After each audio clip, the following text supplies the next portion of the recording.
Hello, everyone.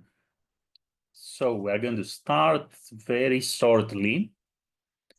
Hello, how are you? Great, doing great. How are you? I'm okay, so far so good. Great. So we're going to start in 2 to 3 minutes exactly on time. No issues, I'll be waiting. Yeah, in the meantime, I think we'll wait for more people to join. We don't have a WhatsApp group because we do have the Disco software, right? And all the communication is going to go through this software. I believe that all of you who are here actually logged in through the platform. So if you go to channels, you will see 3 channels at the moment, like general, which is general announcements. Then questions for this topic can be posted here under the digital marketing fundamentals questions. And if you have unrelated questions on anything digital marketing, you can post them under these questions general tab. So that's a couple of things before we get started. So let's wait for 2 more minutes and then we are going to kick off. In the meantime, if you have any other questions other than the WhatsApp group, feel free to either type in the chat or let me know.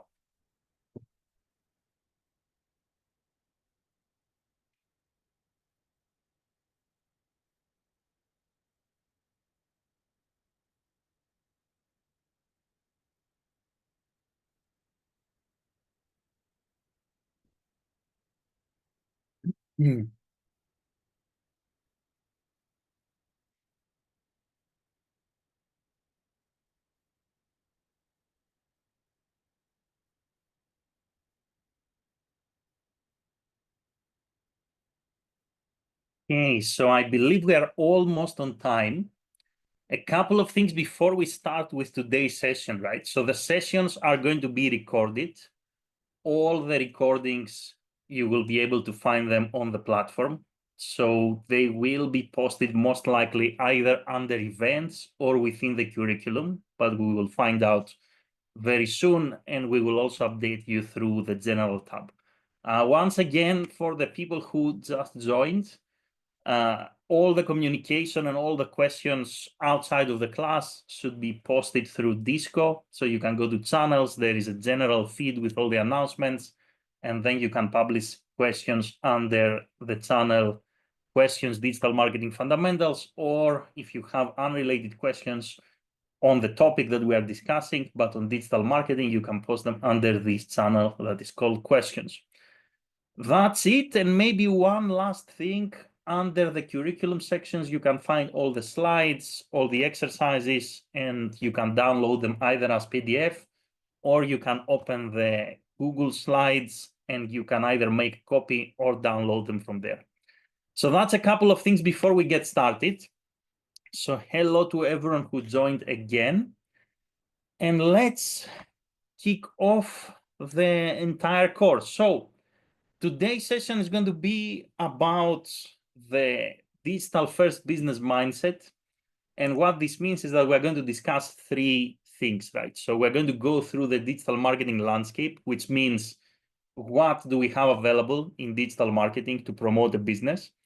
We are going to run through a lot of different tools, not in detail, but just to give you an idea in terms of what is out there and what we can use. And we're going to discuss a small framework to get started with business and marketing objectives. If you have any questions on this session, there are 3 ways to interact. Either you type them in the chat, or you unmute yourselves and ask directly, or you can simply go to Disco and you can type them in there if you want to ask something outside of the class, outside of the timings of the class.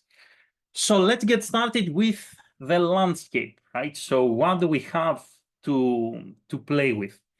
Now, the reality in digital marketing is that we have a lot of channels, and I mean really a lot of channels.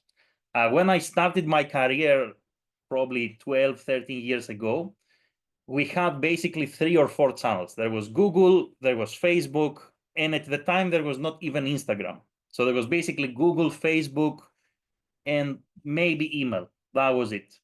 Fast forward 12 years, and we have a variety of channels that we can play with. And to organize a little bit ourselves, I split them into two categories to begin with, right? So one category, we call it in marketing terms, pull mediums. So what we mean by pull mediums is platforms and channels where people are going to find information about something they already want. For example, I'm going to go on Google or on Bing or on ChatGPT to look for a product, a service, or information about a topic that I'm already interested in. That's why we call them pull mediums, because we capitalize on demand.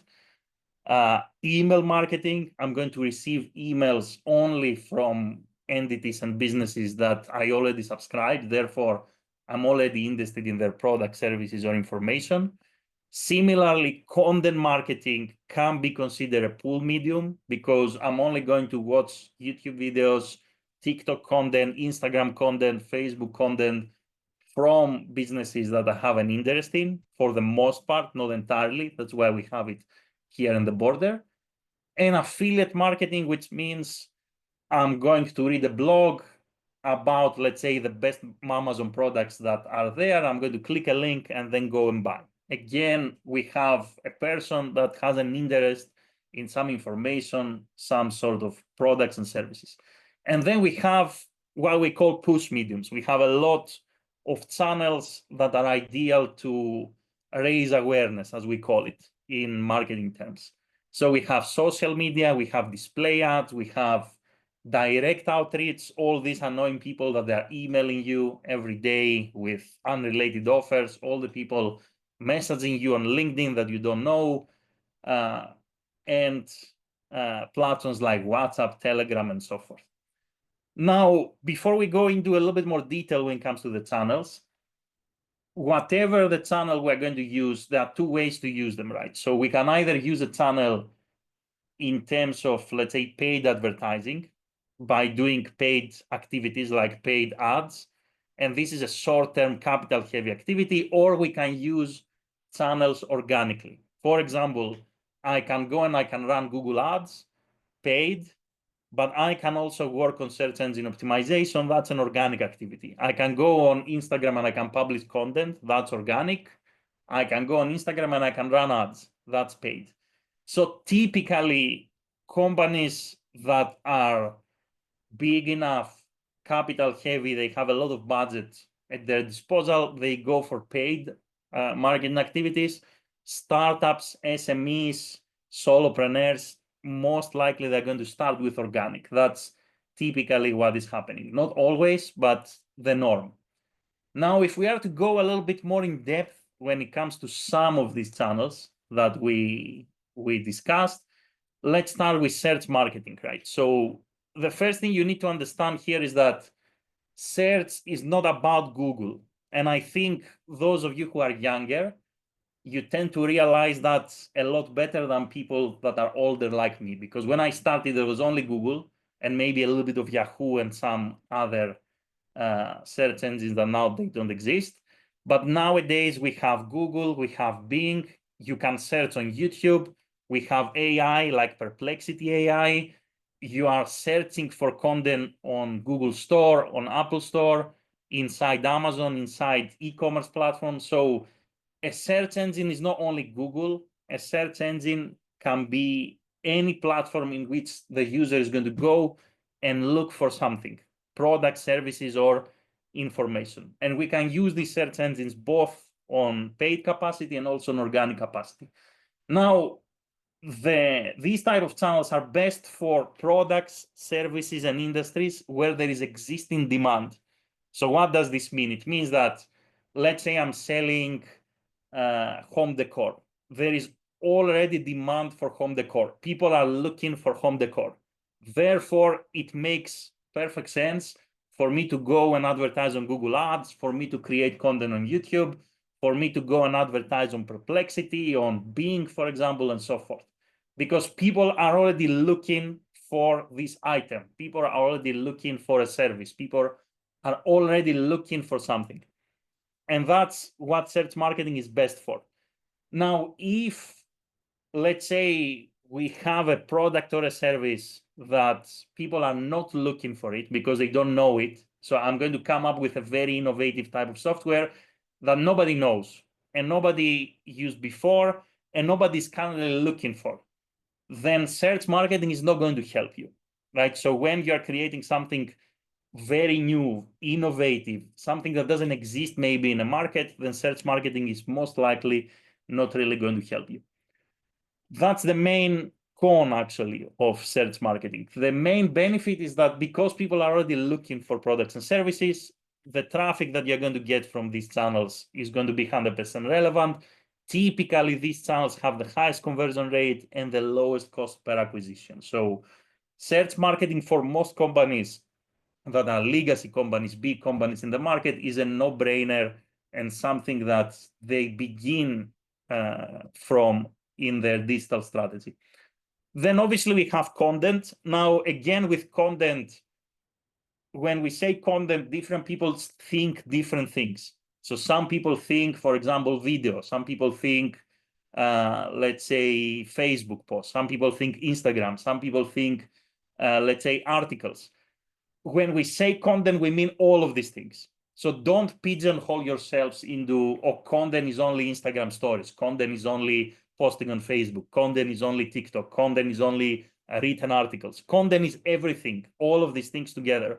So content can be any type of social media post, reel, or story. Content can be a podcast. Content can be an event. Content can be a webinar. Content can be an article. Content can be a tool. For example, you go to a skin advisor tool, you are going in a mortgage calculator, all of these things are content. So content can be a lot of different things.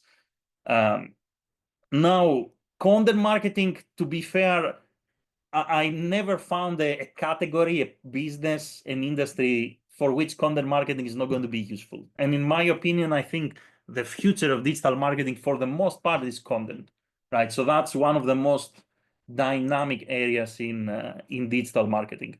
And the benefit is that, again, you attract 100% relevant traffic. Most of you heard the phrase, okay, I went into this YouTube black hole and I discovered XYZ. So people consume content, they discover things they need to do, things they want to buy. It feels natural. It helps also brand building. And again, it's the most dynamic, fastest growing area of digital marketing and a must include in any digital strategy. However, there are some cons. The problem with content marketing is that it's not really going to give you immediate results, right? So it's highly unlikely that when you publish your first story or your first post or your first YouTube video, you're going to see your business changing, for example, right? So it takes time and it's human resource heavy. So you need to commit the time or hire the people who can produce the content and put it out there. So you don't necessarily need budget, but you need human resources. So that's a couple of things about content marketing. Now, email marketing, right? Email marketing, a lot of people, they may tell you, okay, email marketing, boring, obsolete, who reads emails? All of these things are not true. So email marketing is still the best performing channel by far, comparing to everything else that we have in digital marketing. So that means that people still read emails, right? They just read the emails they are interested in. That's the difference between what is happening today versus what was happening 10 years ago. And again, email marketing is a no-brainer for any business, any industry, any category. You must have an element of email marketing in your digital strategy. Now, with email marketing, we can do a lot of different things. When people think email marketing, typically they think promotional emails. When we reach the point that we're going to discuss email marketing in detail, you are going to realize that email marketing is a lot more than that. We have, for example, triggered emails. What is a triggered email? Let's say you download a template, and because you download the template, then you receive an email with upselling information. We have lifecycle emails. Your subscription is about to expire, and because of that, you receive an email. We have email sequences. So you sign up, for example, for a course, or you sign up for a newsletter, and then you receive 1, 2, 3, 4, 5 emails, one every day, right? We have newsletters nowadays that are very popular, right? So we can do a lot of things with email marketing. It's not just, okay, we just send a promotional email, that's it. It's not as boring or as unsexy as many people believe. Again, email marketing, 100% relevant traffic, super high conversion rate if done correctly, low cost per acquisition. The main con here and the main issue with email is that, first of all, we need to gather email marketing, email addresses. We need to create the audience, right? So we need to offer something of value for people to pay us with an email address. And the second main issue is that email marketing is kind of in decline when it comes to performance, because all the big platforms, they are kind of fighting it. What this means is that it is not in the interest of Google, Apple, Meta, and all these big companies for email marketing to work. Because if email marketing works, advertisers will spend less in paid advertising. Therefore, they make it very hard for us consumers to actually use email or find things that we are interested in. That's why, for example, on Gmail, you have 3 different tabs. You have primary, you have social, you have promotions, because very few people, if anyone, is going to promotions. That's a way actually by Google to diminish the impact of email, and therefore ensure that people will keep spending on their platform to reach people. So that's a couple of things on email. Now, affiliate marketing. So what is an affiliate marketing, first of all? Affiliate marketing means, the easiest example for everyone to understand, I am a YouTuber. I create a video and I say before I start the video, by the way, this skincare cream is the best. Go to this link and buy this cream. This is affiliate marketing. So any type of sponsoring creators, any type of, let's say you are on an article that is a review article, top 20 drones to buy in 2025, and they all have links to Amazon. So this is affiliate marketing. Keep in mind now with affiliate marketing that Amazon, which is, if not the biggest, maybe on the top 3 of the biggest companies in the planet, the main reason that Amazon became what it is today is because of affiliate marketing. What Amazon did correctly is not advertising on any channel. In fact, Amazon probably never advertised anywhere. They created an affiliate network. They paid people like us to promote Amazon products. And even today, if you actually go on Google and you type Amazon affiliate program, it is very easy for anyone to just like spend 10 minutes, sign up, and start promoting Amazon products. And then you get paid every time somebody clicks on a link and buys an item. So that's affiliate marketing. Again, very important, mainly I would say for B2B, but it can also be used for e-commerce. The main pro, obviously, here is the low cost per acquisition comparing to advertising, and the fact that it has a direct impact on sales. So affiliate marketing is not a branding activity, but it will really help you to generate sales immediately. The main con is that it is hard to find reliable affiliates that will consistently generate sales. And also the fact that it is not really an activity that will help in building a brand in any way.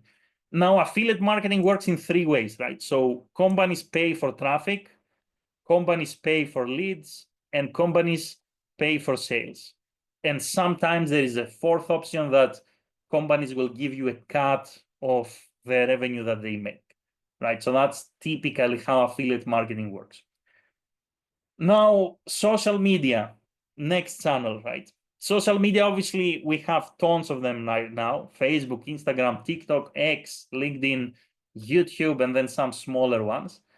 Before we go a little bit deeper, couple of things here. So in my opinion, I mean, it depends on the channel, but social media, it is probably best to be used by companies that have a large audience, typically B2C companies. If you are in a very niche market, for example, you are doing wholesale for a very specific chemical, then social media are not going to help you that much, right? But the bigger the audience, the better the results will be in social media. Super easy to get started because more or less everyone is familiar with social media, easy to reach the right people. However, there are some very important negatives here. The first one and the most important is that, again, I told you when I started, there was only Facebook. That's it. Maybe there was MySpace before it. It died, then it was Facebook. Now we have, if I count here, for example, how many social media channels I wrote, maybe 10 different channels, Facebook, Instagram, all the way to Twitch.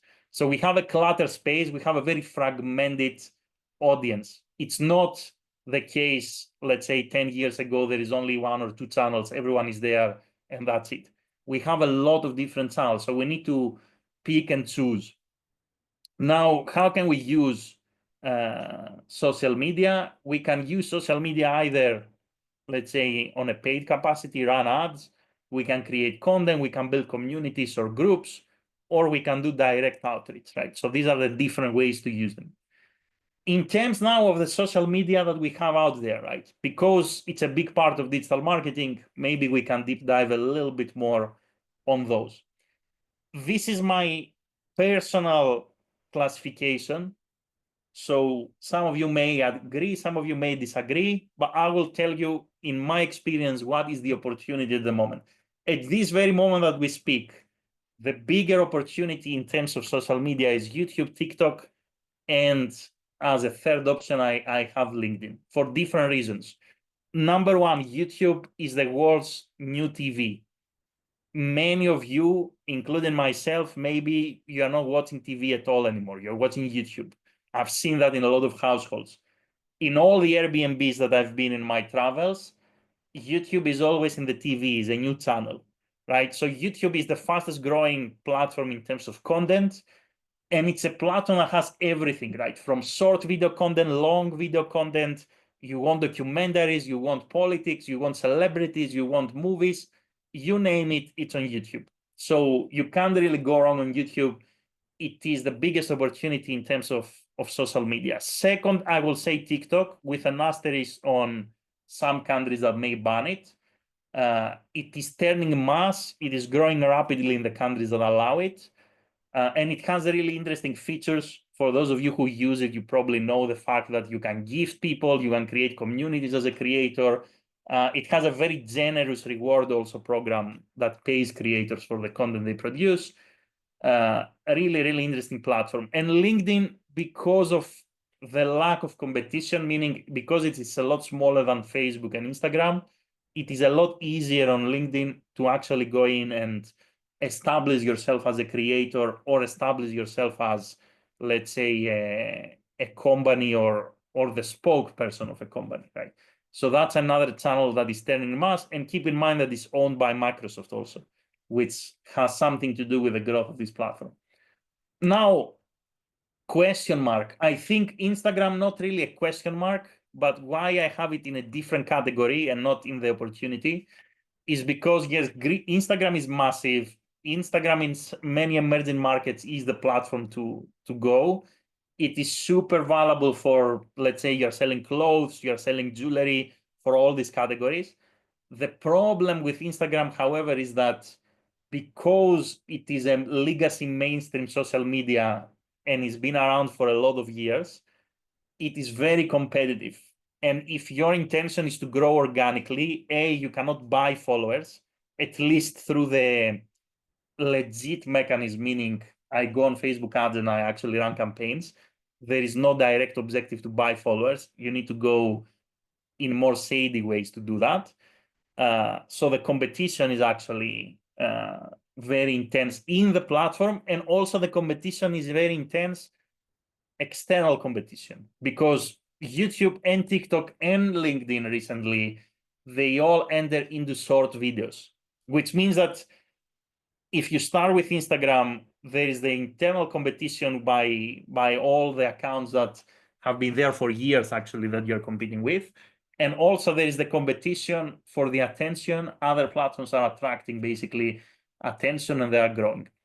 And then Twitter that became X, I'm not sure where it's going to go. I think if you are into a niche business like crypto, for example, or maybe something related to AI, or if you are a celebrity, perhaps you can find an audience that is very active on X.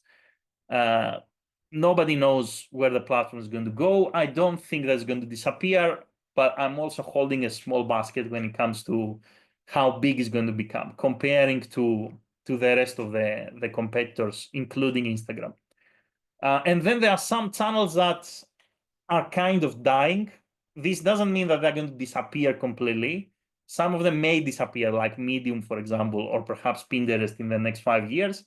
By dying means that they reach the peak and they are not really growing anymore. So, for example, Facebook in mature countries is not really growing. It's growing only in emerging countries, maybe Southeast Asia, maybe African countries. There is still room for growth, for a growing audience.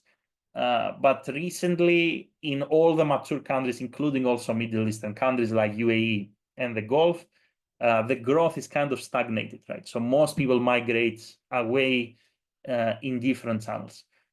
Does it mean that we need to ignore it completely? Not necessarily. If, let's say, a company has already a strong presence, there are opportunities on Facebook. But in my experience, we use it more as a placeholder. Like we need a Facebook page in order to run ads on the Meta ecosystem, right? So it's more of a placeholder nowadays, not really a platform for growth, unless your audience is a little bit older. If you are targeting older demographics above 50, for example, in Europe, USA, Facebook has still a big role to play.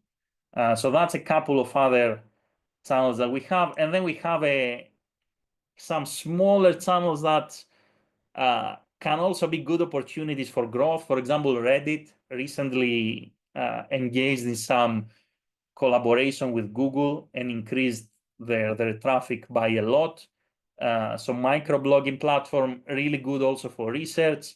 Then we have Quora, we have Twitch, which is a very niche gaming social media channel.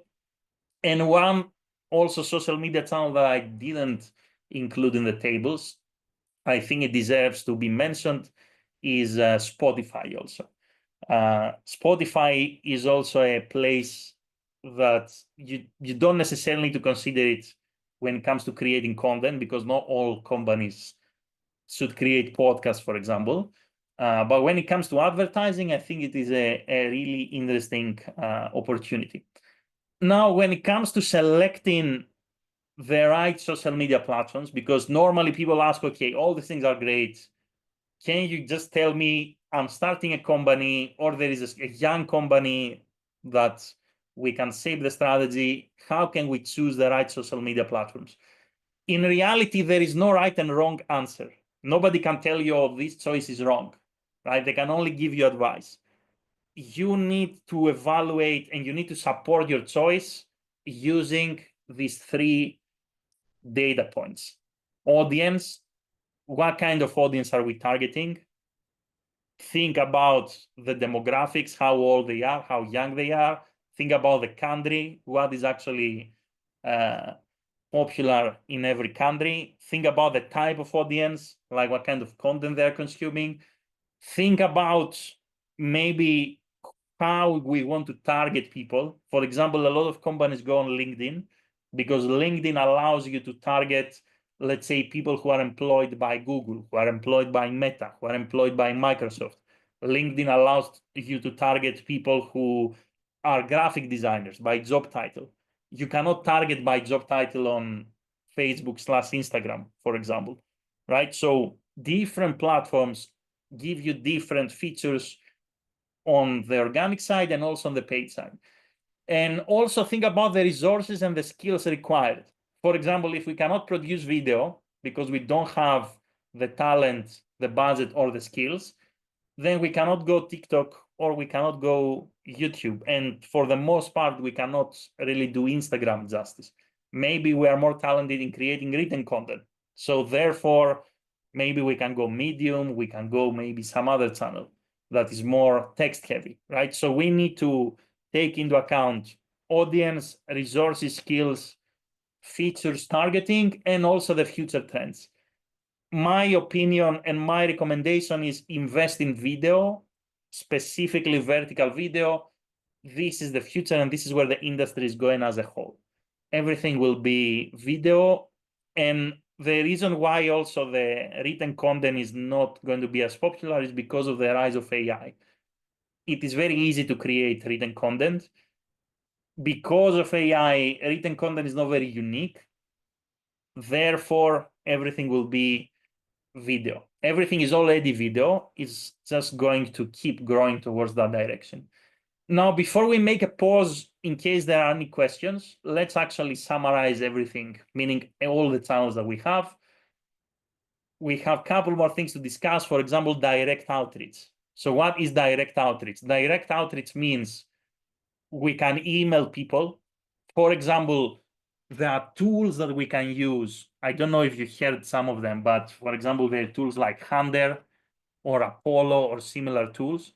And what these tools do is you put a website, they give you the email address of the people that are behind the scenes in this website. And then that's how people end up in your primary inbox, typically, right? So that's one way to use direct outreach. The other way is cold calling. Not very common nowadays, but still in use in many countries. The other way is SMS or instant messaging. And the other way is direct outreach in platforms like, for example, LinkedIn. Any of you who is on LinkedIn definitely experience some level of direct outreach.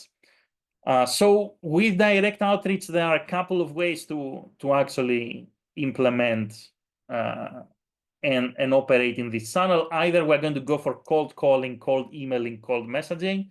Sometimes there is a warm introduction. So somebody is going to introduce us to a person and everything is going to happen online. Or there is going to be a tactic that we call hook and follow up. So what does this mean? So this is quite interesting because it is used primarily on platforms like LinkedIn. So let's say, for example, now I'm just going to give you a very random example. So let's say someone will post something about whatever topic. I'm going to go and like this post. Then they're going to see who liked this post, and then they're going to send a message to these people. So this is what we call hook and follow up, right? So we first post content, people engage, then we follow up with them directly. Direct outreach typically is used by B2B, software as a service, kind of industries where we go for high value customers or high value, selling high value products, coaching, let's say personal training, enterprise sales. The pro is that obviously there is a relevant audience, very easy to execute. We don't need to pay any channel. The con is that it's very hard to scale and it feels very intrusive. And lastly, I think, if I remember correctly, that's the last channel, display advertising.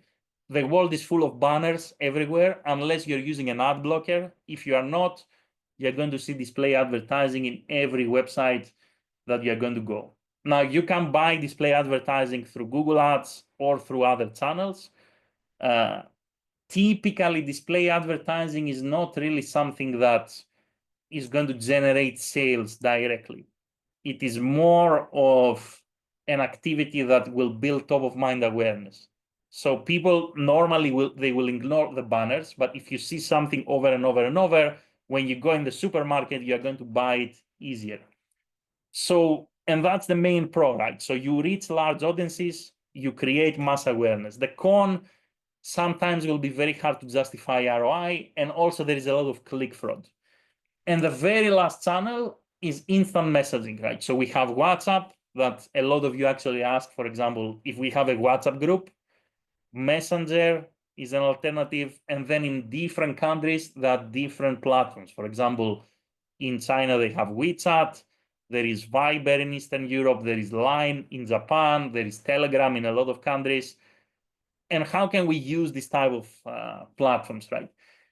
Typically, what happens is companies create groups, and then they use these groups for news sharing, brand updates, customer research, communicating deals, promotions, or simply maintaining a community. It's a one-way kind of interaction, at least at the moment, right? Now, I think a lot of companies can benefit from creating a community, but typically this type of communities and instant messaging is used either by large B2B companies or is used by, let's say, personal trainers, coaches, creators, and so forth. These are the types of people that use this type of groups. You have a captive audience. This is the main benefit, that listens to you and only you. The con, however, is it is very hard to build a very large community if you start from zero. So growth is going to be slow. You need to be patient.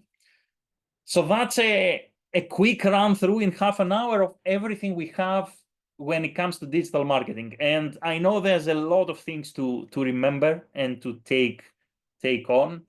But if you are to remember one thing and one thing only, I'm just going to go all the way here, is that digital marketing is not only Google and Facebook. I keep repeating that to everyone that, let's say, ask me about digital marketing. Typically, people who are new in the industry, they associate digital marketing, okay, digital marketing is just Instagram and Google, that's it. Like we run ads on Google, we publish on Instagram, and that's what we do. The answer is no, that's not only what we do. There is a whole world of tons of opportunities, as you could see. Search engines, affiliate opportunities, email marketing tactics, different social media channels, different forms of content, display ads, direct outreach tactics, groups that we can create. So don't, again, pigeonhole yourselves only on, let's say, Google and Facebook/Instagram, right? So think broad. And before you just go to, okay, we have a business, let's go Facebook, let's go Instagram, run some ads there, and that's it. Think broadly, what can we actually do?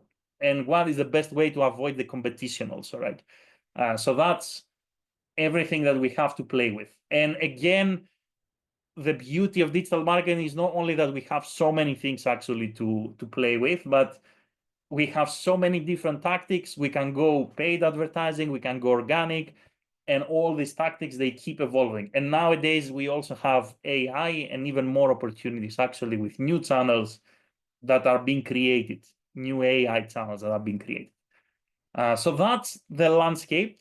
Quick full stop here from my end to see if we have questions.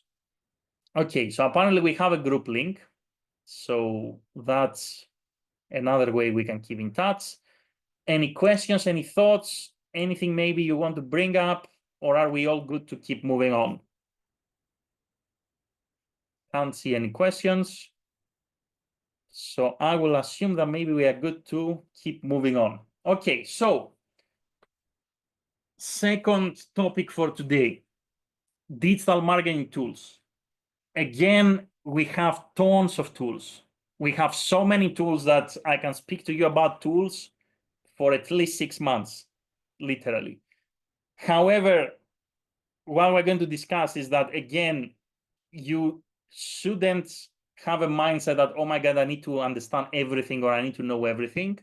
You need to understand what is out there, the big picture, and then depending on the business and your requirements, you are going to narrow down to the tools that matter for your specific situation. If we are to, let's say, look at the digital marketing tools, let's say from a bird's eye view, like we take a step back, we can say that there are some must-have tools to have a presence. For example, we need some sort of website, we need maybe a CRM, we need some tools that will help us to operate.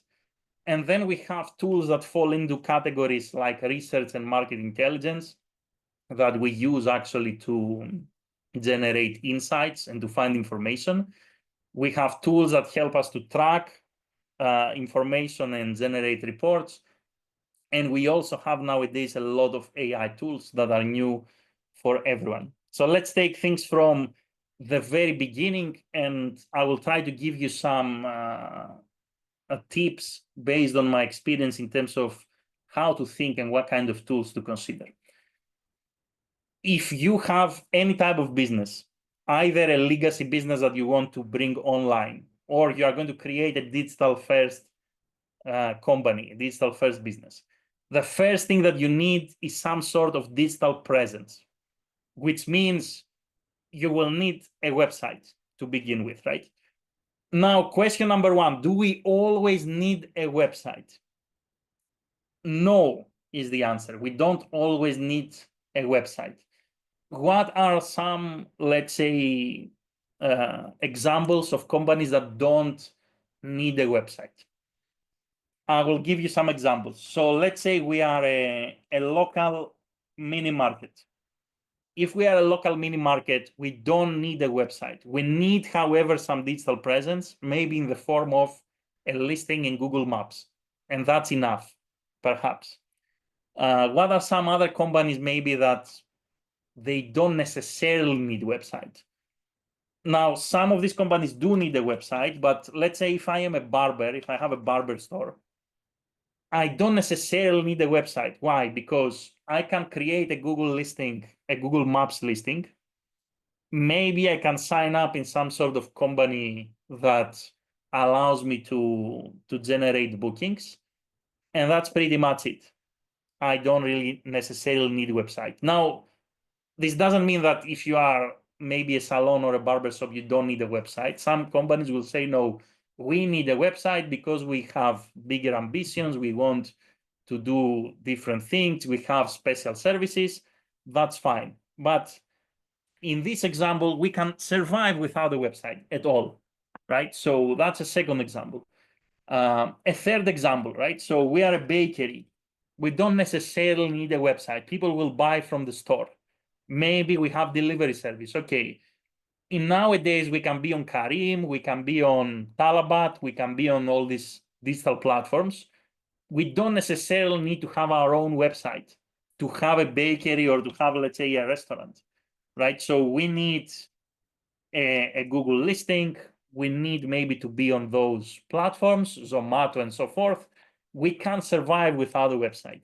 So tip number one, sometimes we can survive without a website. So the first thing that you need to ask yourself, if you are thinking of creating a company, or if you are helping specifically SMEs and specifically companies that have an on-ground presence, is the question is the website going to add additional value to the business?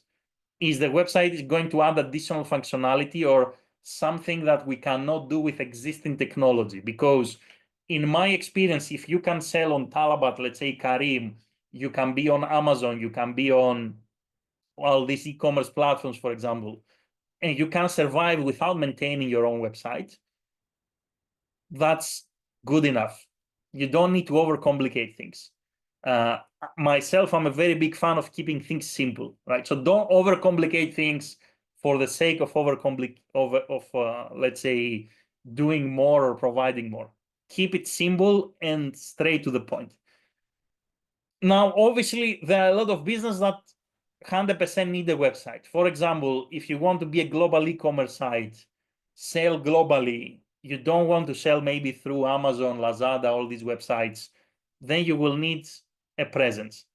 What you have to think in this case, if you need a website, is, do I need to create a custom solution, or can I go with something that is a drag and drop kind of no code, do it yourself builder? In other words, do I need to pay some developers to build, let's say, a complicated custom website? Or can I actually go on Shopify, go on Wix, go on Squarespace, go on Webflow, go on, let's say, other platforms, website creators, and I can just create something without coding skills. I can maintain it easily, and this is going to be enough, for example, to have an online presence. And in many cases, all you need is a drag and drop website builder, even for companies that are big enough, right? So for example, I have a friend in New Zealand She's a dog trainer. She has a WordPress website with Elementor, which is drag and drop. I have another friend in Prague who is an English teacher. He has a Squarespace website. My personal website and my business website, which is an agency, is on Wix. And I have this website for over 5 years now without any problem, right? So don't always think custom or I'm going to pay a developer. There are services out there that are easy to maintain.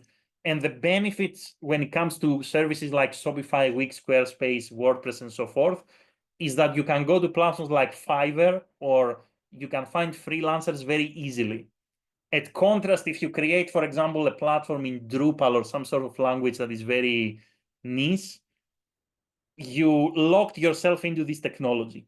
So to summarize, don't complicate things unless you are a developer yourself and you know how to code in a very specific language.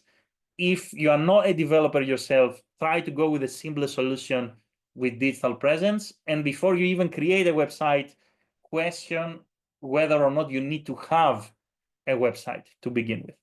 Second thing that you will need is some sort of CRM management. So what do we mean by CRM management? Most companies, if not all companies, will interact with customers. People will buy, people will complete forms, people will submit inquiries. You need a tool to store all this information. Who is contacting you, their email address, their phone number, and so forth. Such platforms, we call them CRM platforms, customer relationship platforms. We have HubSpot, we have MailChimp, we have Klaviyo, Brevo. There are tons of them in the market. Eventually, you're going to need one of these platforms. Now, for specific businesses, there are tools out there that combine a digital presence with CRM. For example, there is a platform called Kajabi that is for creators, and it combines a web presence, meaning having a website, with email marketing, with having a CRM, right? So nowadays we have also combinations of all these tools. And the next thing that you will need is some sort of administrative tool. Now, there are typically two options. There are companies out there that use what we call the Google Stack. The Google Stack means Google Drive. I belong to that group of people that we use the Google Stack. Like what you see here in front of you is Google Slides. We have Google Sheets, Google Docs. We store files online. Some companies, they use Microsoft OneDrive. It's the same thing. They have Excel, Word, PowerPoint. They store documents online. Now, when you find a job, eventually you will join a company. They will either work with Google Stack or with a Microsoft Stack. That's the two most common administrative, I would say, environments. They are almost identical and the same, other than the colors of the interface, I would say. So we begin with a presence.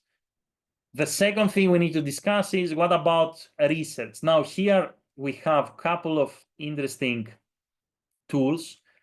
Some of them maybe I'll demonstrate here. So for example, we have tools that help you to research what people are searching on Google. The most, I would say, valuable tool, in my opinion, is this tool here, which is called the Keyword Planner.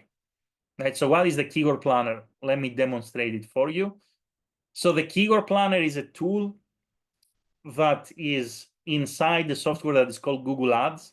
You may not be able to access it if you don't have a Google Ads account. That's why I'm going to show you an alternative. But if you can access it, how it works is you can come here and let's say, for example, how many times people are looking for coffee related keywords in Bahrain. So I'm going to select Bahrain as a location and I'm going to type here the keyword coffee and I'm going to say get results.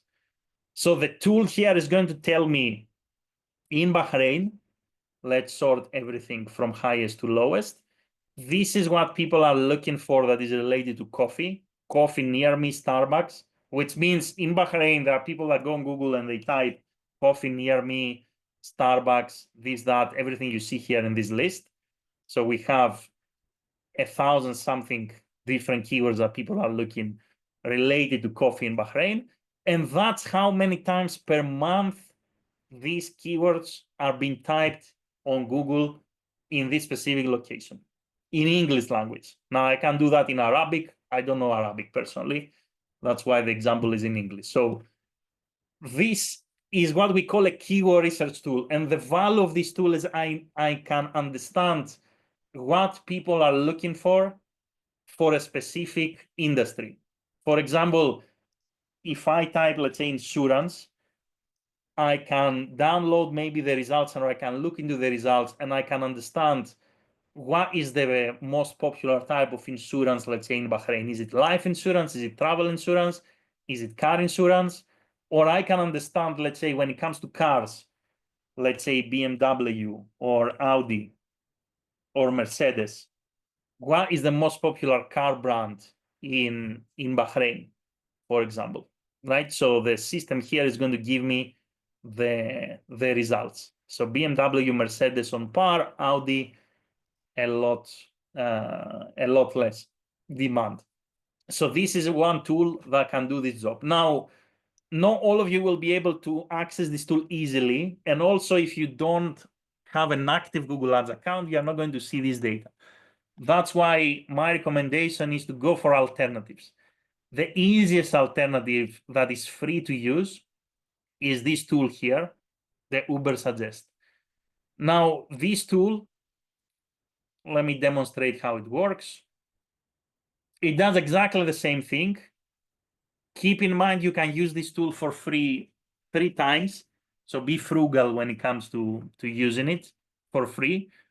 You select your location again here. So let's say Bahrain.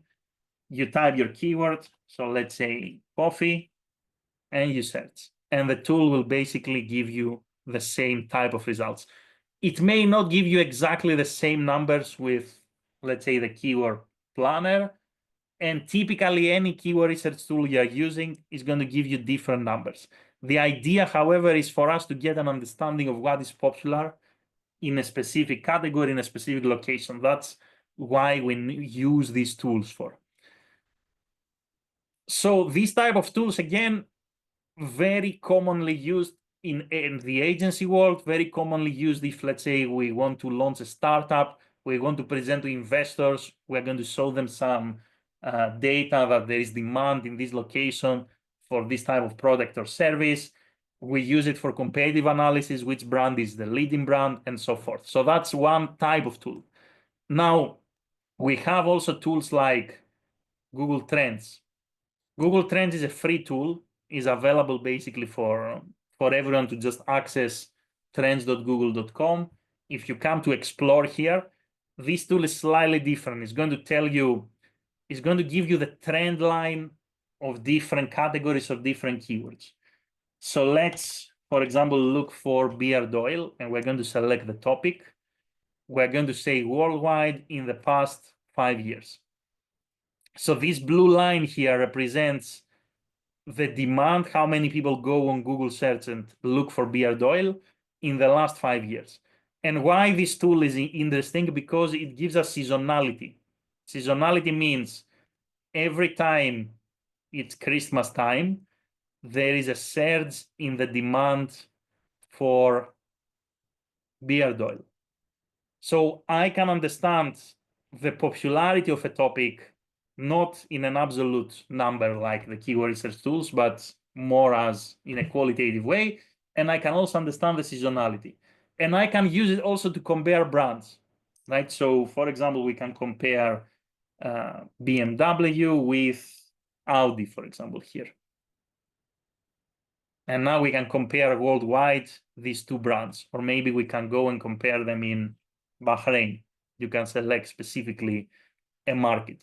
Or you can look into topics, for example, like AI or like Bitcoin or like cryptocurrency, anything and everything can be researched here.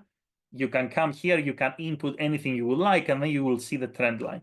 So very important to understand, again, long-term trend lines, very important also for competitive analysis and also to understand the peak season.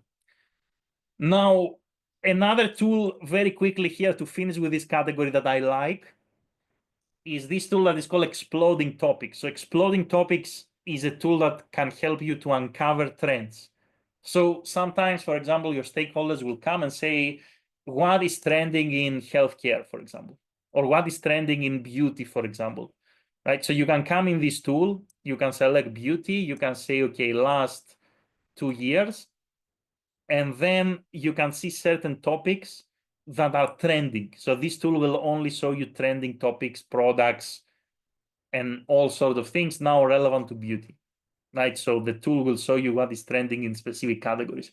That's a really interesting tool also that is similar to Google Trends, but slightly more intriguing, I would say.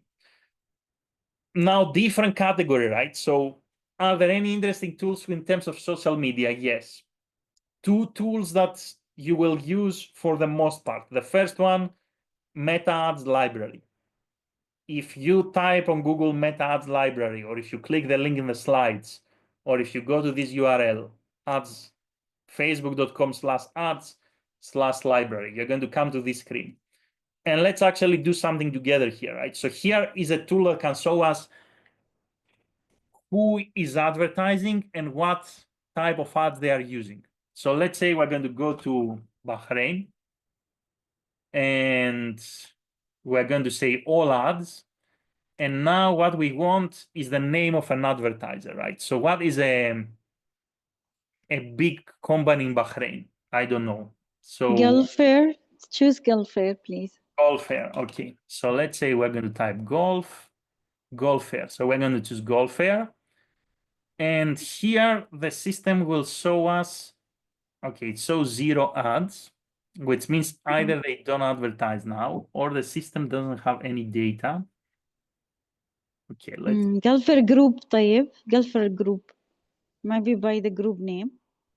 maybe. Okay, let's try Gulfair Group.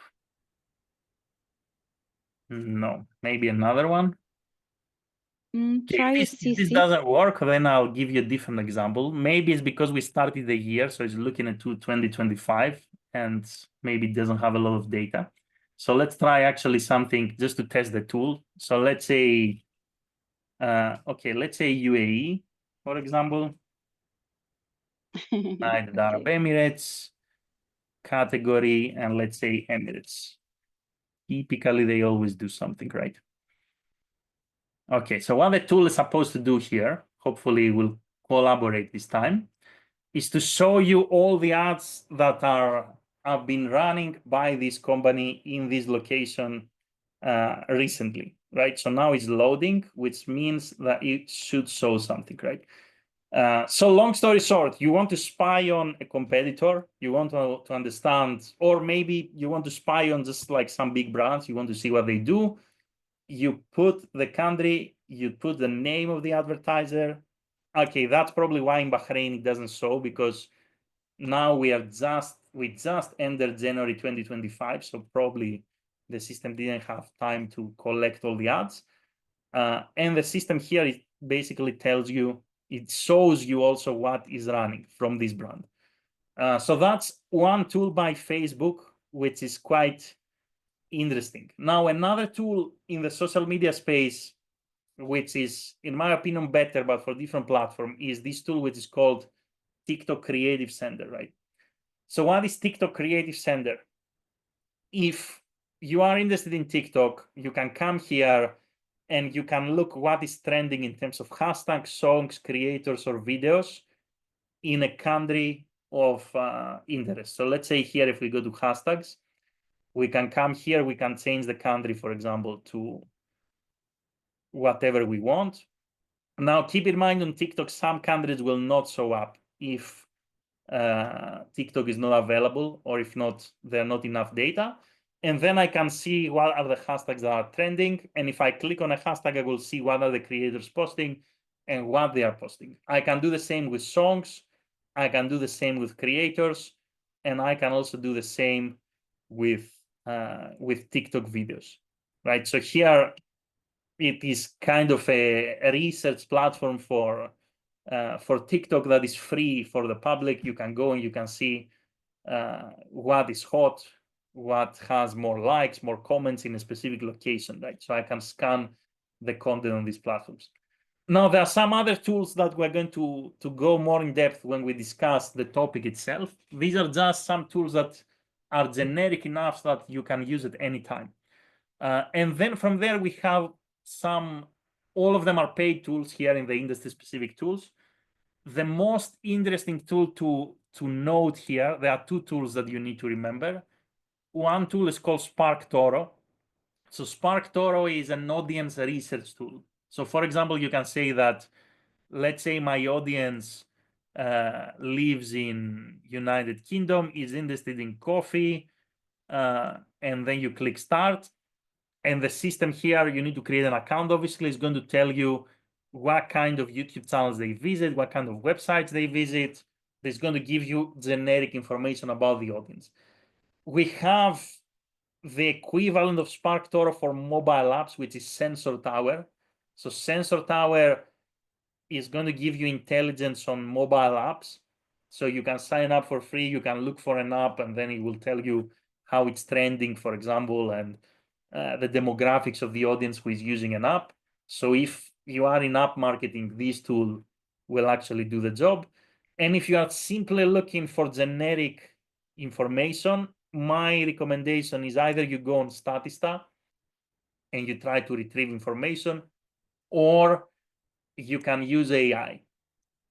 AI, even if you have the free version, is extremely capable of doing research in digital marketing. So, and not only is extremely capable, it's something that I recommend you to use together with what you do on a day-to-day basis in your day job. So let me give you an example, right? So I'm going to come here, I'm going to say, give me a table with the top Instagram influencers in Bahrain.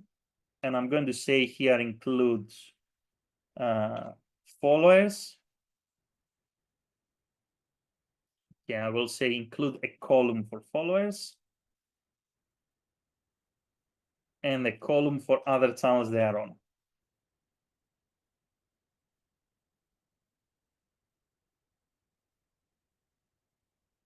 And let's see now what the system will do, right?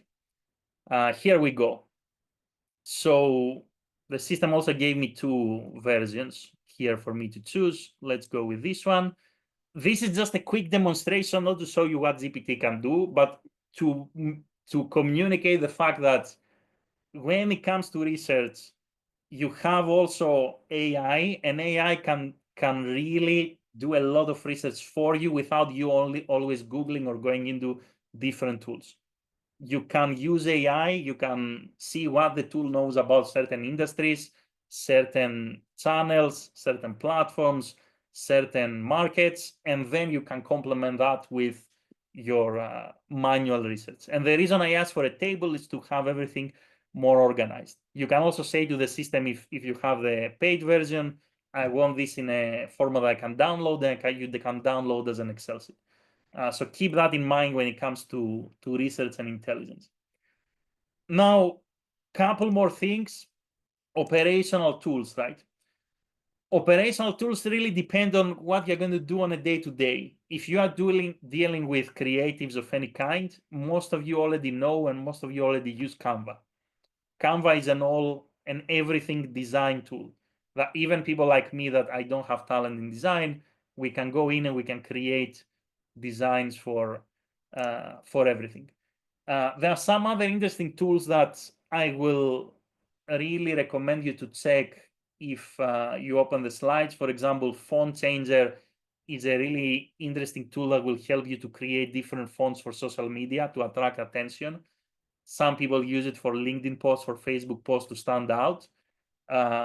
We have background removal tools. We have image depositories you probably know, like Unsplash. Of course, emojis. I like using a lot of emojis, so I have bookmarks of platforms where you can actually find emojis and use them. And then we have video editing tools like CapCut. Now, copywriting, obviously, any AI tool will do the job. We are going to deep dive on that when the time comes. And then we have industry-specific tools depending again of what is the problem that we want to solve. For example, a lot of people sometimes ask me, oh, how can I have a form in my site? Let's say you have a website, you want a form. You don't have to code it. You shouldn't overcomplicate things. You can go to maybe Typeform, for example, or Jotform, and you can create a form, right? So that's tools that help you to create forms, or even Google Forms.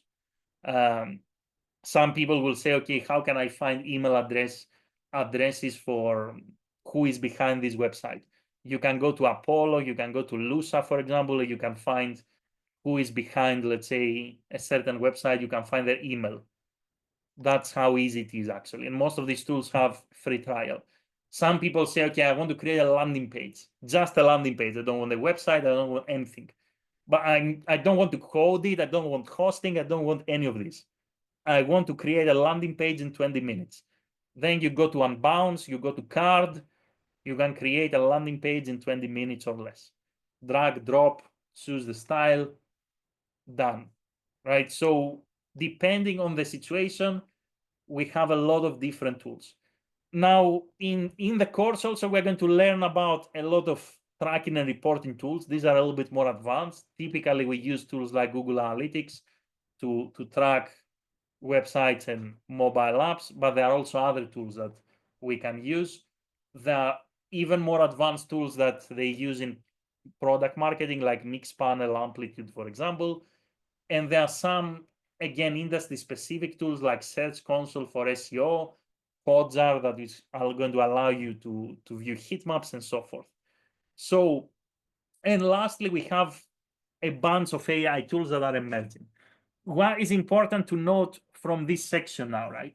All these tools eventually, maybe not all of them because we have hundreds literally, but the ones that I showed you briefly and many of these tools we're going to use throughout the course.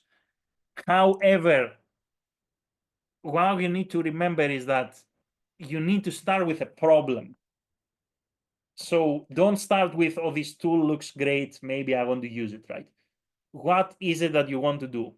You want to edit a video, you want a landing page, you want to create copywriting fast, you want to generate leads, you want to find emails, you want to see what people are searching in this country, you want to see what is ranking on YouTube. So start with a problem, then find the right tool. The second thing that you need to remember is that less is more. So the fact that we have a million tools out there doesn't mean that we're going to use all of them every day. In reality, we're going to use 5 to 6 tools maybe on a daily basis. And maybe throughout the year, you're going to use maximum 10 different tools because we only use what we need, right? So, and we only need one tool of its kind. I don't need to use 3 or 4, let's say, keyword research tools. One will do the job. I don't need to know how every landing page creator tool works. I just need one. I don't need 5 analytics tools. I only need to know how one works, right? So also tools don't guarantee results, right? So the tool is just there to do a job. That's why we always need to start with a problem, right? And keep it simple. And a very important thing to note also for your career is that every company needs different tools and every company works with different tools. So for example, you may join a company and this company will create reports with Looker Studio, let's say, a data visualization tools. Maybe you're going to change company and the other company will use Power BI, which is exactly the same, but different tool. It does the exact same job, but in a different interface. So my suggestion also is to avoid over specializing in just one tool, because now you are in one company that are using this tech stack. Tomorrow you're going to go to a different company, they're going to use the other tech stack. You need to be able to adapt, right? So, and you can see that even with AI tools. Like you can go to ChatGPT, you can go to Gemini, you can go to Claude. All of them are doing more or less the same thing. You don't need to use all of them, but you need to be able to adapt if needed. Maybe you're using ChatGPT, but the company you join has a subscription in Claude. It's exactly the same thing. You just need to adapt. And the last thing is we need to make sure that all the tools are compatible with each other, right? So what this means is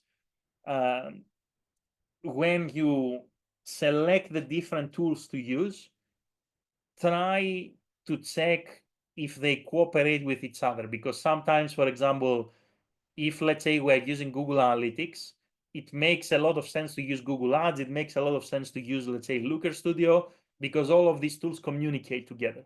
It doesn't make sense to use, let's say, Power BI with Google Ads, right? So there are easier ways to do it. So that's what we mean by compatible. Okay, so questions. Let's go into the chat and let me know if anybody wants to unmute and ask any questions. What do you mean exactly by Squarespace or drag and drop websites? So let me show you exactly what I mean, right? So drag and drop websites are websites like powered by Wix or powered by Squarespace, which is another company. And what we mean by drag and drop is I'm not a coder, but I can come here. This is the backend of Wix. I can come in this website and I can design the website without writing a single line of code. So I can click here, design the website. And then I can come here and let me actually demonstrate how easy it is, for example, to operate in a drag and drop environment, right? So 30 seconds probably to load. So this is the backend. Okay, so let's say I want to make this blue, right? So all I need to do is just, let's say, fold it and just make it blue, or maybe make it this color. I want this to move. I want this to be here. I want to add, I don't know, an image. I'm just going to click add, and I'm just going to add an image. Right, so let's say this one here. I want to make this image smaller. I want to move it here. So this is an example of what we mean drag and drop websites. So drag and drop websites means an environment where I'm not going to code anything. I'm just going to go and simply drag an image, create a banner, create a section, change the color of the letters, reposition everything, and create a website like that with zero knowledge of coding. There are a lot of websites, of platforms that can do that. One is what you see in front of you, which is Wix. Another one is Squarespace, the one that I have in the link in the slide. So Squarespace is the same thing. So you can start with a template, maybe if you don't want to start from zero, or you can start from zero and you can just drag elements and you can place them and you can just create a website like that. Another builder is Webflow. Another builder is, I think, Site123, right? So there are so many of these type of technologies. Even Shopify, some of you probably already know Shopify. Shopify is also kind of drag and drop platform. So you're not going to code anything if you use Shopify. You're going to select a template, and then you're going to say, I want this to be blue, I want this to be red, this one I want to be smaller, this one I want it to be larger, this one I want it to put it a little bit on the right, this one I want to put it a little bit on the left. Now I want to create a new section, for example, here.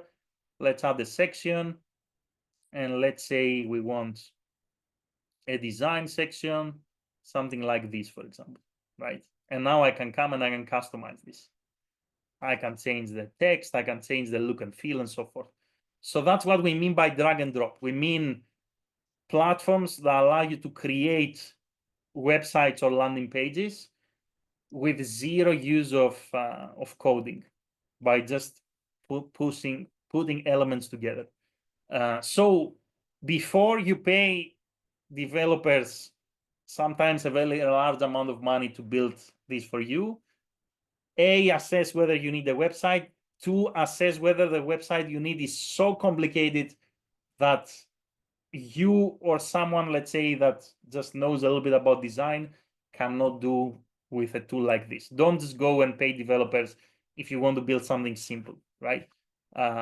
All of the websites that I own, I build them, for example, with Wix with 0 code myself. Just select the template, customize it, done. Completely editable websites. Okay, so Afnan answered the question. Okay, so what is the best tools for content creating or ones that are more trendy or in need? It depends on what kind of content you want to create. I will give you maybe because I like to give straightforward answers. Now, I don't know if this is what is your interest, perhaps, but if you want to create, for example, videos from scratch with AI, check out this platform, which is called Vid. This platform, in my opinion, is great platform when it comes to creating videos from thin air. You come here, you say, I want to create a video about blah, blah, blah. The system will create a video about whatever it is that you want to create. It's all AI powered. Amazing platform. This is one tool for content creation if you are interested in video. Now, content creation, again, it really depends on what kind of content.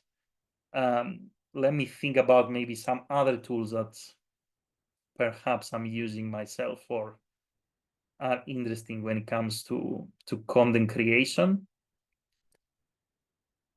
Content creation tools other than Vid. Okay, we have 11 Labs, which is a very powerful also AI tool. 11 Labs is a tool where you can create voiceovers, and not only you can create voiceovers, but you can translate, for example, your voice in different languages.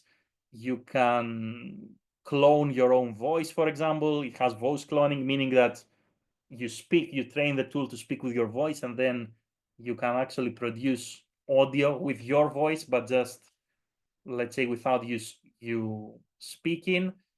That's a very trendy tool, I would say. When a lot of, if you are, let's say, on Reels or on TikTok, a lot of these platforms that people go and they create these stories, for example, Reddit, narrations, and all these things, they happen with 11 Labs. So these are the 2 tools on top of my mind when it comes to AI creation. Then when it comes to images, I think a tool that is really interesting is Midjourney. You can actually look for that if you want to create images. There are a lot of other tools also that create images. This is the one of the best, if we say, that is better quality than ChatGPT. Okay, so do we have any other questions? So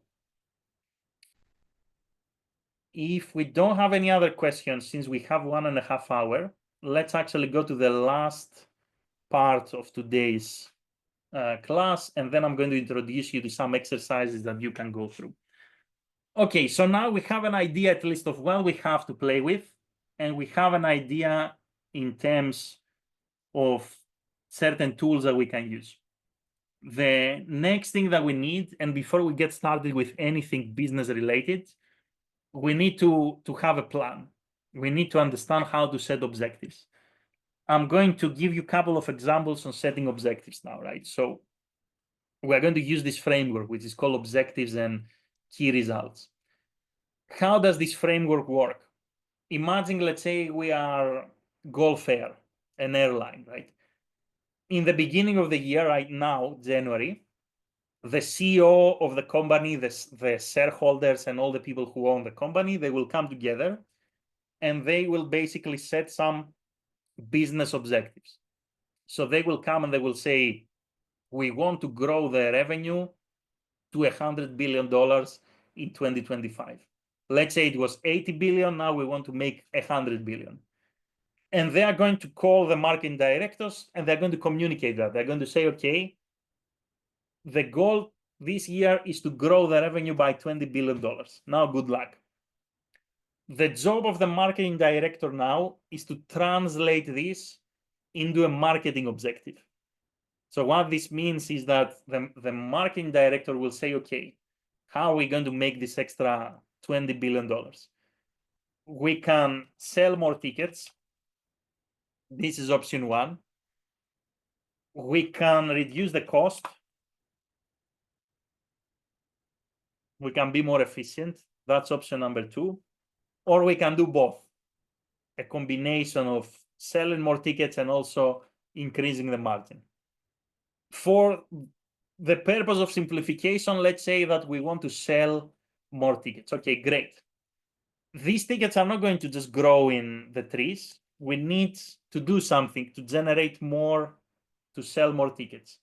So the marketing director will look into all the operations and they will say, okay, we have, for example, search engine optimization that we are doing to grow the organic traffic. We have, let's say, social media. We have, let's say, pay-per-click advertising. We have affiliates, for example, that we are using. So I want to sell more tickets, which means that I need to improve everything that we do, which means, for example, here, let's say, if we are talking SEO, if last year, for example, SEO generated 1 billion, this year it needs to generate 2 billion. How is this going to happen? It is going to happen because we're going to increase traffic. So last year we generated, let's say, 1 million people came to the site organically. This year they're going to be 2 million. Therefore, we are going to make more sales organically. And in order to achieve this, then we go into what we call the tactical objectives. So that this means that we can't just like sit back and say, oh, that's great, now we have an objective, let's just do the same thing every day. We need to change our strategy. So how are we going to magically grow the traffic by 100%? Now we're going to create, let's say, more content. We are going to optimize, let's say, our pages better. We're going to generate more links and so forth. And the same thing they're going to do for social media, PPC ads, affiliates. So overall, what is going to happen here is that every channel is going to improve. Selling more tickets means that eventually we're going to hit the big target, which is the increase in company revenue. That's how big companies generate basically their objectives. That's how they set objectives in the beginning of the year. So let me give you 3 examples, because this is one of the exercises that we're going to have, right? So let's say we are e-commerce. We are selling t-shirts, right? It doesn't matter what we are selling something. Let's say that this year we want to increase revenue from, let's say, 50K to 100K. This is the business objective. We are going to communicate that to the marketing director that hopefully in the future it will be you, or maybe some of you are already at that level. Now the marketing director will say, okay, great. How are we going to increase revenue? And again, there are going to be some options, right? So option number 1 is going to be more sales. Option number 2 is going to be same number of sales, but of higher value. So people are just going to spend more. Another option will be to reduce the costs. Maybe these are the 3 options. Now you can choose to work on all 3, or you can choose one of the 3. Again, for simplification purposes, let's say that in order to achieve our goal, we want to generate more sales. So we don't want to deal now with increasing average order value or anything else. We just want more sales. Okay, so how are we going to achieve that? Again, we have different channels that maybe we are already active on. We have, let's say, social media. We have, let's say, Google Ads. And maybe, let's say, we have affiliates or maybe email marketing. Okay, so social media. let's go at the tactical level, right? We want to grow our revenue, right? So we want to sell more items, therefore we want to grow our revenue. So let's say here that we want to generate 20,000 more sales in 2025. This is the target for social media.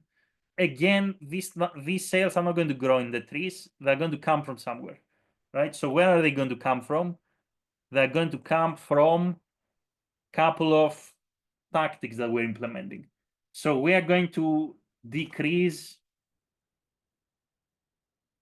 the cost per acquisition for our ads on social media. We're going to produce more content, and therefore we're going to have more organic clicks, therefore more sales. And that's the plan. Same thing we're going to do for Google Ads, same thing with email. So that's why we call this a ladder, because if I manage to increase the sales here and increase the sales here and increase the sales here, it means that I'm going to achieve this target. It means that we're going to hit the big company target, right? So everything is linked to the big company target. And the key here in this framework is that we should only implement tactics and we should only be active on channels that contribute to the big target. We shouldn't just do irrelevant things that have nothing to do actually with the company meeting the target. Now, second example, let's say we're a life coach, right? Solopreneur, one-man business. We want to increase revenue from, let's say, 80K to 100K. How are we going to do this? Again, we have a couple of options, right? So either we're going to upsell existing clients, or we are going to acquire more clients. Let's say, for the sake of the example, that we want to acquire more clients. How do we acquire clients? We acquire clients on LinkedIn. We acquire clients on Instagram. And we also have, let's say, email marketing that we're using. So let's actually give the example this time with email marketing. So the goal here is to acquire more clients with my email marketing. So last year, maybe let's say we acquired 500 people. This year, we want to acquire 750 people. How are we going to do this? We need to be more efficient when it comes to emails. Maybe we're going to go with volume. So we are going to send more promotional emails. This is something that is very easy to understand and very easy to do. Maybe we're going to improve our subject lines, which means we're going to improve our open rate. Maybe we're going to improve our click rate. And why these goals will help me actually to meet the target, because if more people open the email, more will click the email, eventually more will become my clients, and therefore I'm going to meet the target. So last example, maybe something slightly different. So let's say B2B SaaS company, right? So SaaS means software as a service. Again, companies on the top go for revenue. If they don't go for revenue, the second option is to go for market share. They will say we want to increase market share by, let's say, 10%. An increase in market share means more customers, essentially. This is what it means, which means that the marketing objective is more customers. How are we going to get more paying customers in this case? Because otherwise it doesn't make a difference.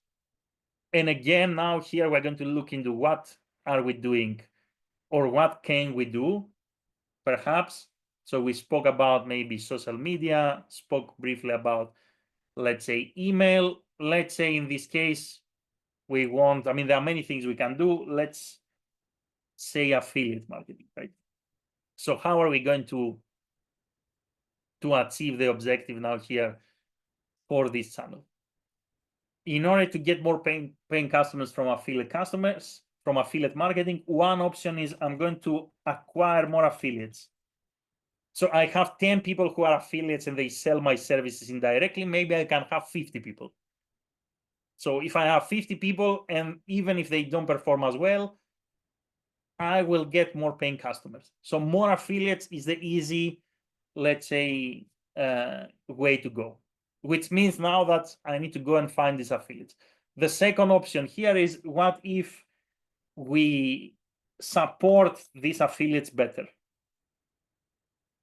So maybe I can give them material, maybe I can give them, let's say, special offers, special discounts, special coupons, so that these affiliates can actually sell my products more effectively, right? So these are two ways actually of achieving my customer targets.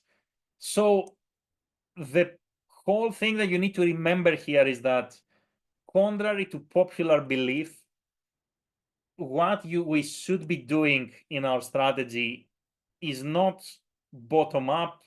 It depends on the top-down objectives. We need to understand what drives the business, and we need to understand how everything that we do in digital marketing supports this objective.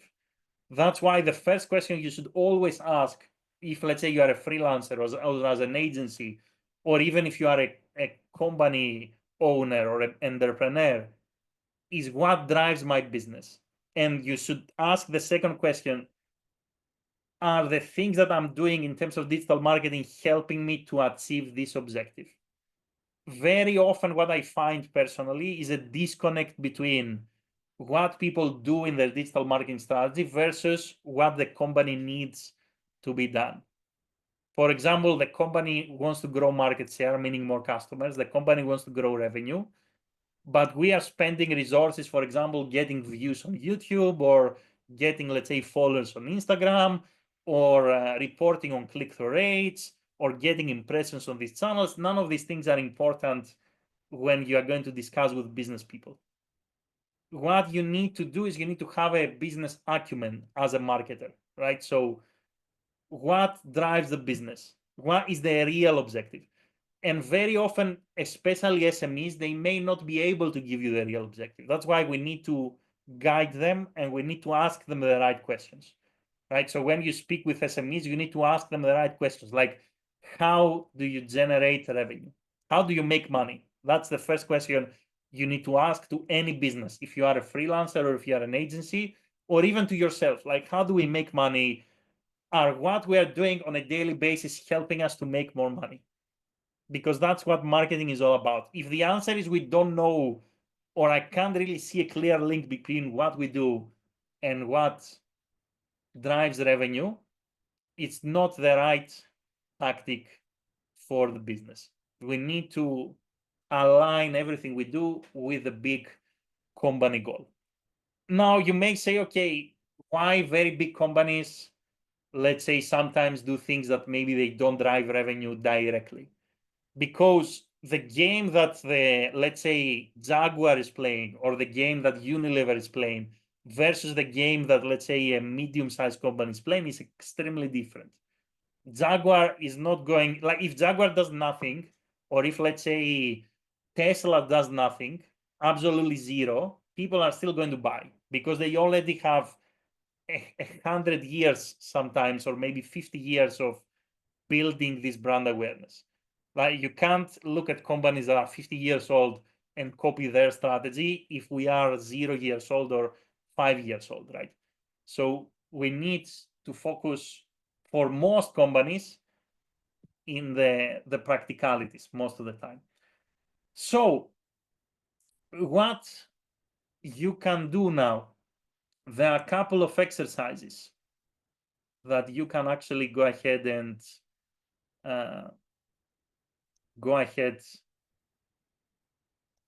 work on individually. Both of these exercises, A, are going to lead up to the big project for this section, the project brief here under this assignment, and B, they are relevant to what we discussed today. So the first exercise is called Digital Marketing Tools. The second exercise is what we just discussed now, Business and Marketing Objectives. So first exercise, let it load. Okay, so imagine that either you start a business, or you are hired by a business, or you work for a business, it doesn't really matter, for a business of choice, one thing maybe you can do as a practice is think about all the tools that are out there and make a list of all the tools that you must have and all the tools maybe that are nice to have. Example, let's say your friend comes to you and says, I want to open let's say a burger shop. I want to sell burgers. I want to open this shop. Or I want to open, I don't know, a gas station. Like, it doesn't matter. I want to open a store selling clothes, or I want to become a life coach. Whatever it is, a business of choice. Try to think based on everything we have in the slides and based off everything that we have out there, what kind of tools do you need to have to bring this company online, to get started with digital marketing? Do you need a website? If you need a website, which platform are you going to choose to create it? Do you need a CRM tool? Do you need any other tool? Do you need any content creation tool? Do you need any research tools? So what are the must-have tools to operate the business? What are the nice-to-haves? That's exercise number one. The purpose of this exercise is to get you thinking, okay, we want to create a business, we want to bring it online, before we just jump into, okay, let's create an Instagram account. Other than that, is there anything else that we need to do? Let's do some planning. Exercise number two, again, individual. For a business of choice, can be the same business, different business, doesn't matter. You can work on this framework, right? So which means we need to set objectives. Obviously, they're going to be imaginary objectives, right? So let's say your friend wants to start a YouTube channel. They want to make $1 million. That's great. How are they going to make $1 million? In order to make $1 million, if you start from zero, first of all, you need to get at least 1,000 subscribers to be able to monetize your channel. You need to get at least 400 hours watch time to monetize your channel. And then you need to get as many views as possible. That's your first marketing objectives. That's great. So now you know what you need to do if you want to be a YouTuber tomorrow. Now, you need to create a content, obviously, right? So what are the actions that you need to focus on, or what are the tactics you need to focus on to get the views, get the subscribers? You need to break it down, right? Or let's say you or your friend wants to start an e-commerce shop. You want to sell t-shirts online. You want to make $1 million. How are you going to make $1 million? We need to sell 50,000 t-shirts. Great. Where are we going to sell them from? Some of them through Instagram, some of them through WhatsApp, some of them with friends and family, some of them with Google Ads. 1, 2, 3, 4 channels. What do we need to do in every channel in order to get these sales? Maybe paid advertising, maybe posting, maybe something else. So the second exercise is planning essentially the objectives, but as you plan the objectives, you will see that together with the objectives, your whole strategy is also going to fall into place, because once you understand how you make revenue, then the next step is to think about, okay, where is it going to come from, meaning channels. We discussed today what we have. What do you think you should be doing? So for those of you who want to complete these exercises, either PowerPoint format or Google Slides or Doc, it doesn't really matter what format it is. If you want to complete the exercise and you want feedback on your exercise, you go to the platform, you upload it here, make sure that your file has your name, so we are able to see who submitted what. And that's the 2 exercises that are relevant to today's class. And that's it also for today. So any last questions, thoughts, or anything in between? Let me see. I think we have one question left behind. So, is there a tool or website to detect whether the content is created using AI? Yes. So the one that I know is Quillbot for text. So Quillbot has this AI detector that you see here on the left-hand side. You see it says AI detector, and you can actually go and put text and it will tell you if it's created by AI. It's very hard for tools to distinguish what is created by AI, and eventually everything will be created by AI. So take it with a pinch of salt. Quillbot is the one that I know and I used myself. Now, if you go on Google and you type AI detector, probably you're going to find a lot more tools doing the same thing. I think you can sign up on Quillbot for free, and you paste the text, and then you see whether this content is created by AI. That's for written content. For video content on platforms like YouTube and TikTok, there is when you upload the content, you declare it, or the platform will give you a penalty if you don't declare it. And then you will see for example, if you scroll on TikTok, you will see this is an AI content creator, right? So there is a sign that says that this is AI generated content. Okay, so Can we ask the exercises, when is the deadline to submit? there is no hard deadline, but my recommendation is this exercise, if you actually work on them as we run through every class, eventually we are going to complete your project brief. If you select and you stick to one company, all the exercises together, they equal the project brief.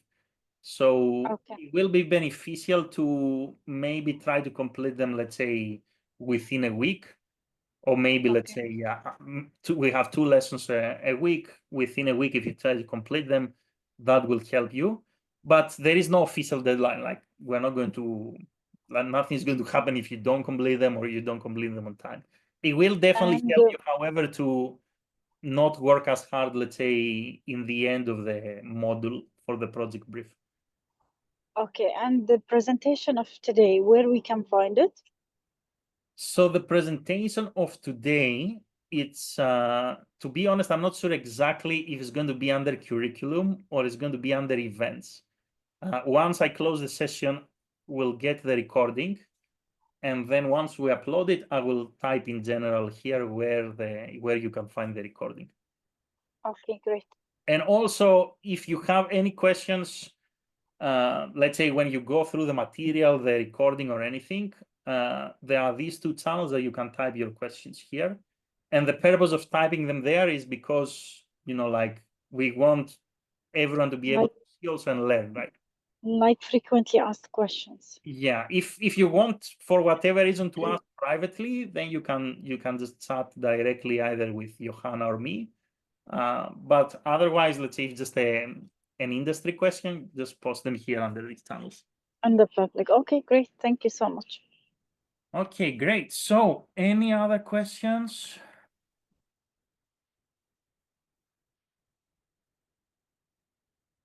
Okay, when you say the link won't open, you mean the presentation link, this one? Oh no, I guess it's the attendance form link. Okay, I'll just check it and then I'm gonna update the link. I'm gonna post it as well on the Disco app. Okay. Yeah. Cool. Okay, great. So do we need to register our attendance today? It will be great if you fill in the attendance form. We would like to know who joined us for the live sessions.